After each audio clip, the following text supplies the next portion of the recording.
भगवान श्री योगीराम सूरत कुमार की जय। योगीराम सूरत कुमार, योगीराम सूरत कुमार, योगीराम सूरत कुमार, जय गुरु राया।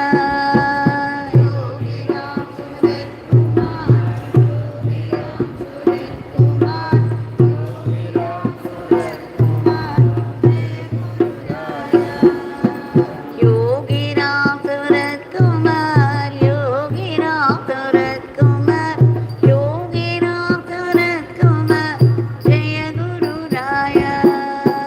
योगीराम सूरत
Rama Ram Rama Rama Rama Ram Rama Rama Ram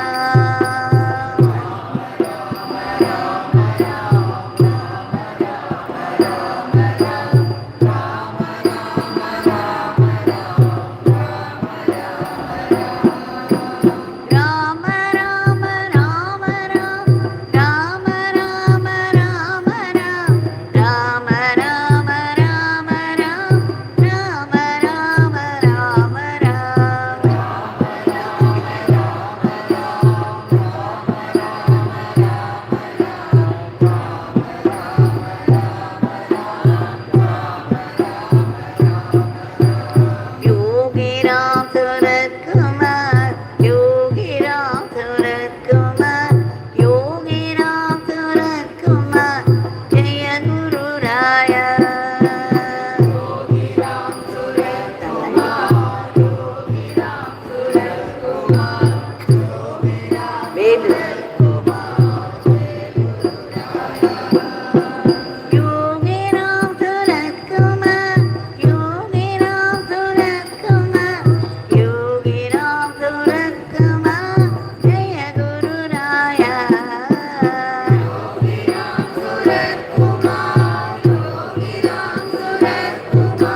Rama Rama Rama Ram Rama Rama Rama Ram Rama Rama Rama Ram Rama Rama Ram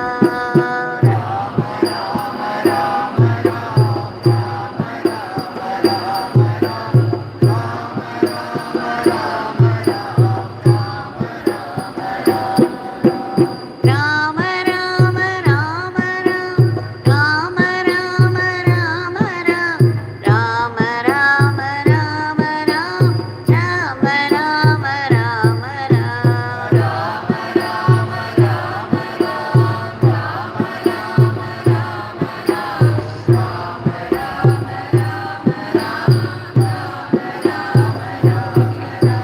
Yogiram Surat Kumar Yogiram Surat Kumar Yogiram Surat Kumar Jaya Guru Raya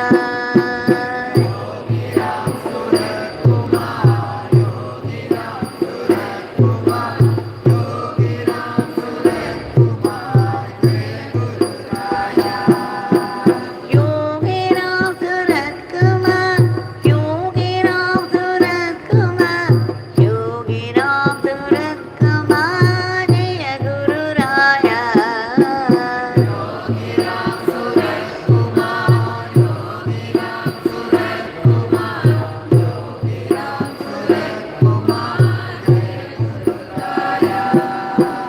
Rama Rama Rama Ram Rama Rama Rama Ram Rama Rama Rama Ram Rama Rama Rama Ram Rama Rama Rama Ram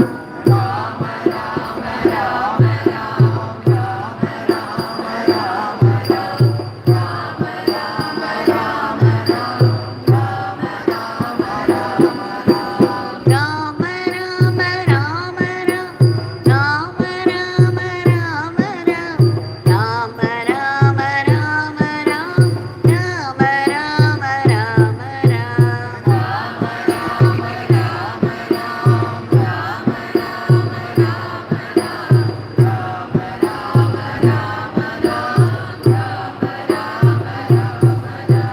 Yogiram Surat Kumar Yogiram Surat Kumar Yogiram Surat Kumar Jaya Guru Raya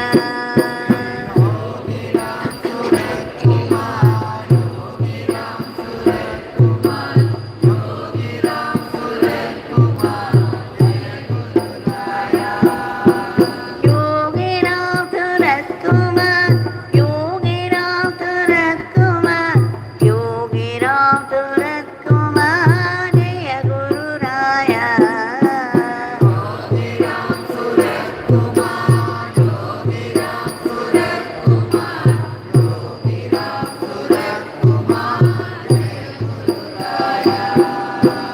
Rama Rama Rama Ram Rama Rama Rama Ram Rama Rama Rama Ram Rama Rama Ram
Ram Surat Kumar, Yogi Ram Surat Kumar, Yogi Ram Surat Kumar, Jai Guru Raya.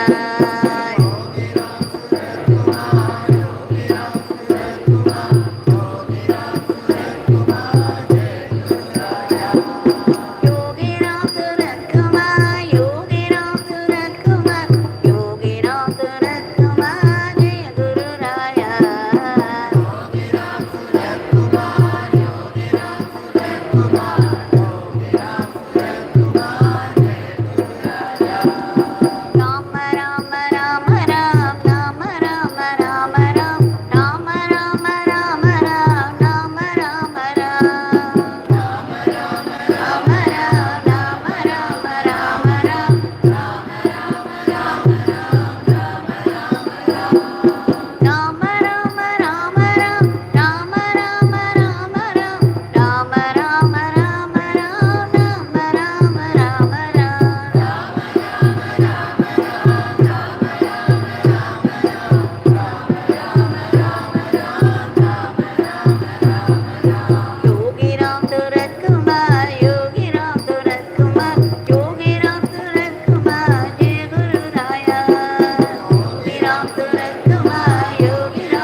Rama Rama Rama Rama Rama Rama Rama Rama Rama Rama Rama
भगवान श्री योगीराम सूरत कुमार की जय।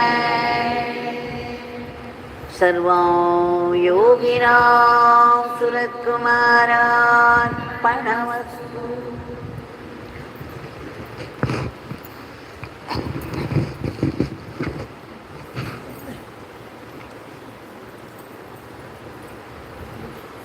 the evening time.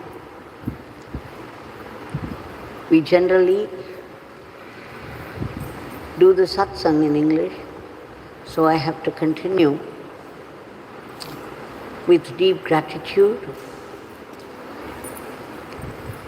in all appreciation and celebration of the grace which has made it all possible for all of us to be here in His powerful shrine to sing His powerful Nama. We have offered the Nama lotuses at His lotus feet.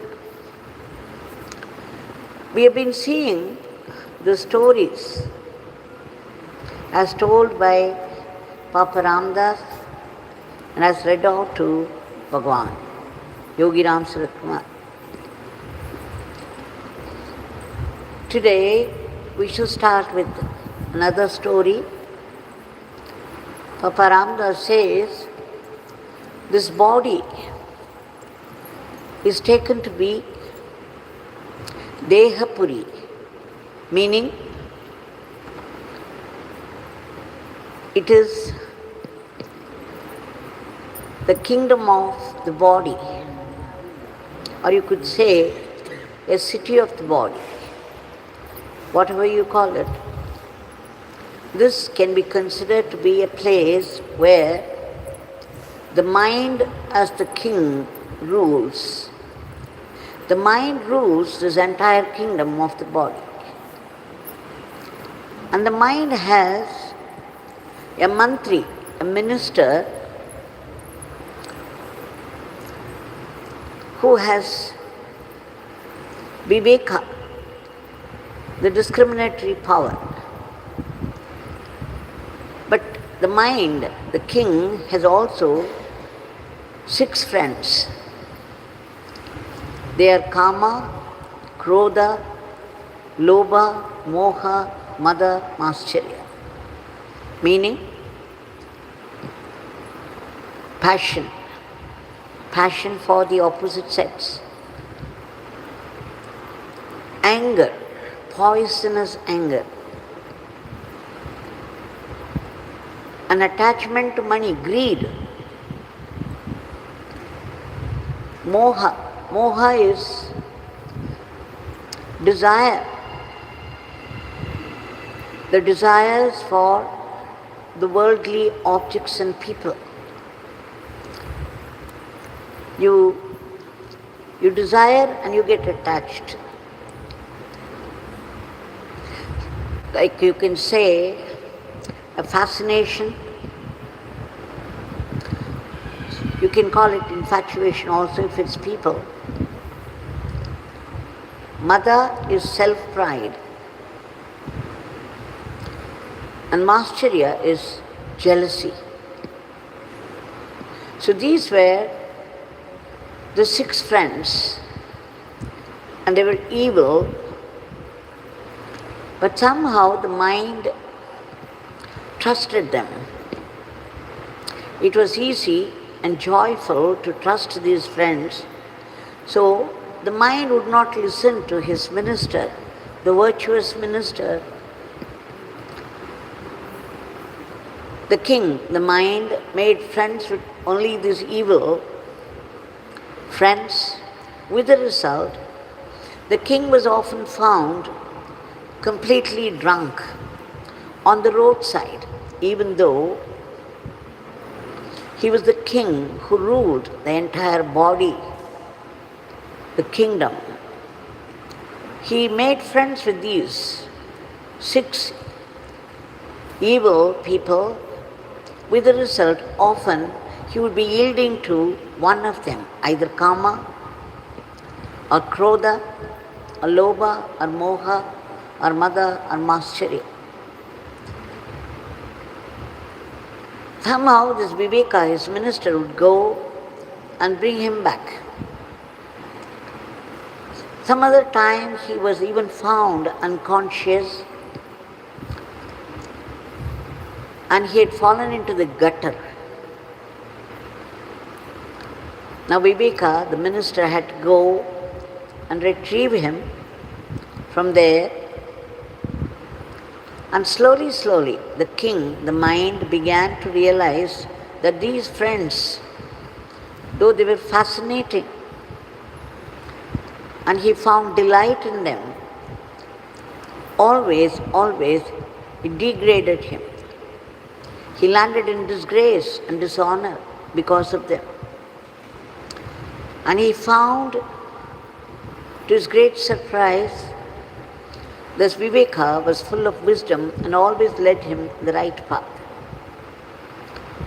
So as the mind, the king, began to understand more and more the wisdom of Viveka, his minister, he began to distance himself from those 6 evil friends. So much so, at one point, the king, the mind, was so closely associated with the minister Viveka, the two together began to rule the kingdom of this body. These 6 evil friends who were so close to the king once upon a time now feared him, and they could only stand at a distance, and they were unable to come anywhere near. Papa Ramdas says, this is the case with all of us. The mind, based upon the ego self, makes friends with passion, anger, fear, self-pride, growing desires, and jealousy. Often it has to go through whatever the mind thinks is very good and joyful, would soon find it landing him in trouble. And he would go through endless succession of sufferings because of these 6 friends. But once your mind makes friend with Viveka, the discrimination of what is good and what is bad, and sticking on to what is good alone, then those evil friends could no more come near him.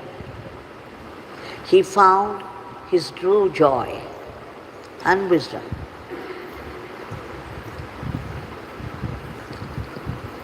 Then he follows it up with another story where, of course, the story I've already shared once before, but these stories have to be retold again and again. We have to remember so that we are able to absorb the essence of it and assimilate it in our blood. Now, there was a temple and there was this sannyasi who was always seated there in one corner. He would keep quiet. He would sometimes close his eyes, but then he would not move at all. For half an hour, the whole day, he would go out in the afternoon to beg for his food. And as soon as he satisfied his hunger, he would come back and be seated again in the same place. The pujari of the temple watched the spiritual qualities of this man. He was very impressed. So he began to give some food offered to the deity of the temple in the afternoon. Sadhu was happy and the pujari was happy. But not that it mattered so much to Sadhu. He took it because the pujari offered and it was prasad. One day the manager of the temple came. He found so many people busy doing seva to the temple, but this man would not budge at all. He was seated in one place all the time, sometimes with open eyes and sometimes with closed eyes. Now this manager was a little irritated with this man.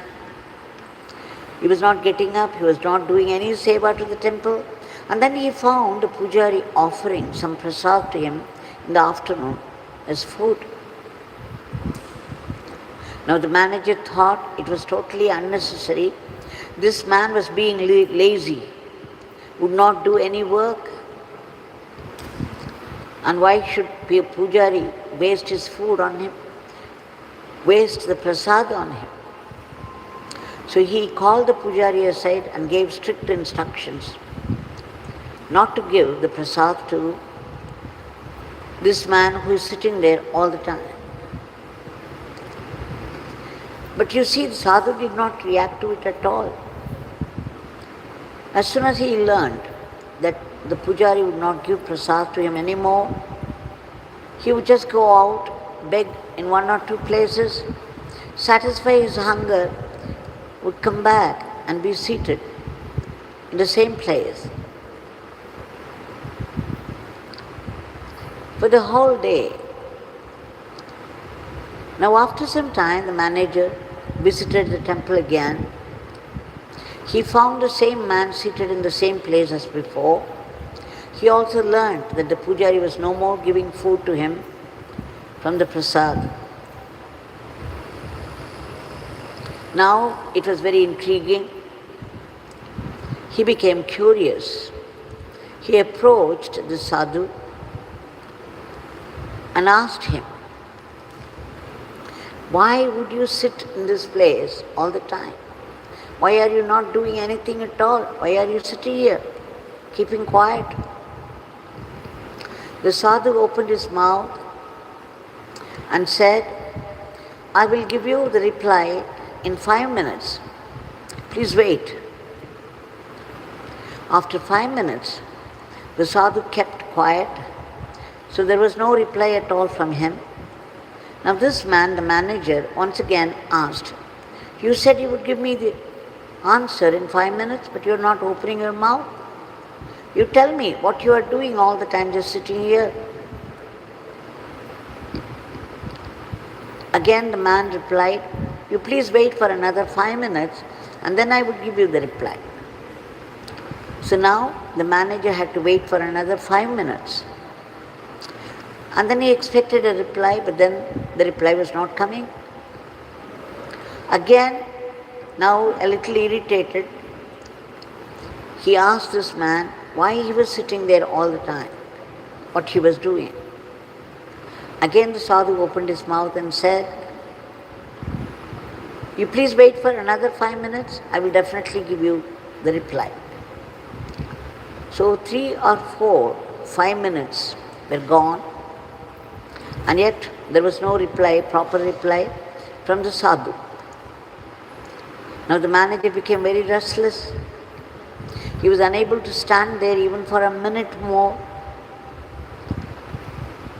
So he got very angry. He abused the sadhu and walked out. He said, "You get out. Don't stay put here anymore." And walked out. After about 10 minutes of walk, suddenly he found himself thinking, probably because of his satsang with the sadhu. He stayed a few minutes with the sadhu. Now his thinking changed. He was thinking, I could not stand there with patience for 20 minutes.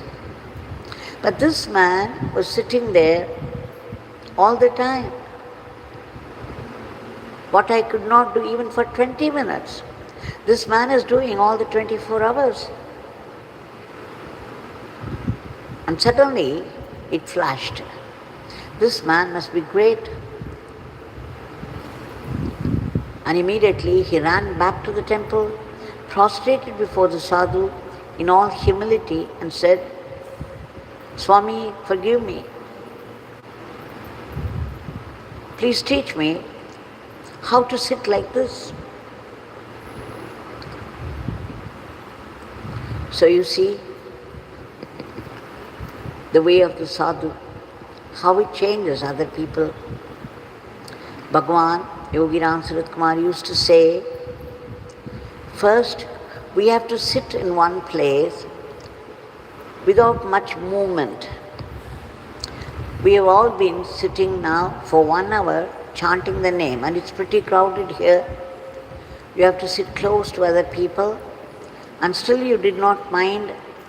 You were absorbed in your singing. Bhagavan often said, sit in one place and chant the name. Once your body is able to sit in one place for quite some time, then the mind would sit also. So the body is not wandering. While chanting the name, the tongue is not wandering. If the mind should wander, let it. It will come around. It is called Asan Siddhi. You sit in one place without much movement and keep chanting the name, not allowing the tongue to wander, meaning at least while you chant the name, you are not talking about this person or that person or this thing or that thing. So it's very important for all the chanters to sit in one place at least for some time, to sing the name and be absorbed in it. This forms the foundation for good meditation. We shall now offer our today's prayer at the lotus feet of Bhagavan. Now many people are joining. It's good. Let's pray. Bhagavan, we beg you again and again and again, a million times, for your immediate divine intervention to bring forth a dharmic normalcy to the world. For today's world has so much violence going on. There is disharmony, there is disorder, and there is lack of discipline. People live any way they like, creating a philosophy to suit their way of life, to justify what they are doing. And there's growing enmity between people and people. There is so much misunderstanding. And there is already the war going on with all its disastrous results. Not to mention the killer diseases that affect us all of a sudden, and the furies of nature. We beg you, Bhagavan, to bring in peace, harmony, order and discipline, and growing friendship instead of enmity, and mutual help. We also beg you, Bhagavan, to stop the war immediately so that peace will be prevalent everywhere. And there should be no talk of war at all among the countries. And Bhagavan, we beg you again to keep these cruel diseases and the furies of nature under your control. We also beg you to uproot the negativities of the human mind which are responsible for the world today as it is. We also beg you to reach out to those people who have been stranded in varied parts of the world due to some past karma, some bad karma or the other, suffering so much without any help or protection. We beg you, Bhagavan, to reach out to them and give them protection. We also beg you to protect all those unselfish people who have been working very hard for the welfare of the others from unhealthy, unworthy criticisms and reproaches and aspersion. For they come in the way of their constructive work.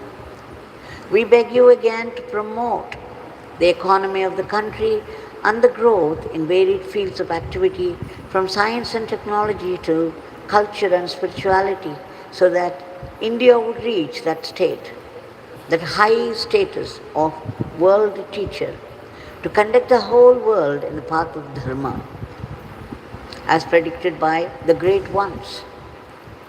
We also pray to you in all intensity, sincerity and earnestness for joyful and continuous chanting of your name, an unbroken remembrance of your leelas and teachings, so that we assimilate them and make them into our Atma Shakti. Bhagwan, we beg you to bless us to be only sattvic instruments and not rakshasic instruments. Please bless us to run our everyday life as an offering to you and not be caught by the temptations of Maya. And Bhagwan, we beg you to bless us with that ultimate state of being, the state of bliss and peace. But then we need to be purified. Our mind, the king that rules the whole body, should not make friends with the passion, anger, fear, jealousy, greed, self-pride. Instead, it should listen to the virtuous Viveka. You have said the name of the divine is a very powerful weapon to cleanse one's mind, for the name has the power to destroy our past sins, which are responsible for our latent tendencies. So this weapon, you have said, no single nama goes waste. Every nama does its work. We take refuge in your powerful nama so that all our latent tendencies be blessed with Atma Shakti, become virtuous, leading to our liberation. Wherever we are in this world, whatever work we are doing, we should know it's all your work. So we should do it in the spirit of seva to you, and that joyfully without any unhealthy competition or jealousy, so that all this would become our Atma Shakti too. And Bhagavan, please bless us to practice acceptance of whatever life brings to us, be it a joy or sorrow. Coming from you, it can only be a great blessing. When a past karma begins to play up, we get sufferings, adversities, but then God also puts a blessing in it. The law of karma is relentless, and so it's a punishment. Our own karmas, people need not punish us for that. Our own karmas will punish us in time. We will be unable to bear it. But then God, out of His love and kindness, has put a blessing in it. And that blessing would transform us. The suffering and the blessing together would transform us into a better being. It will give us closer kinship with God, so that at one point we should be able to feel the vibrant presence of God everywhere and in everything. Bhagavan, please bless us to be able to see your sankalpa, your will, behind all the happenings of life, all the happenings of the world. And also, more importantly, bless us to be able to detect that hidden grace even in the most devastating experiences of life. What happens when a ruinous suffering takes place? We try to move away from you. We resent you. We feel that you have let us down. And we collapse. We blame others bitterly for our own failures, little realizing that we have invited the torture by giving some torture to somebody in our previous birth. Beware.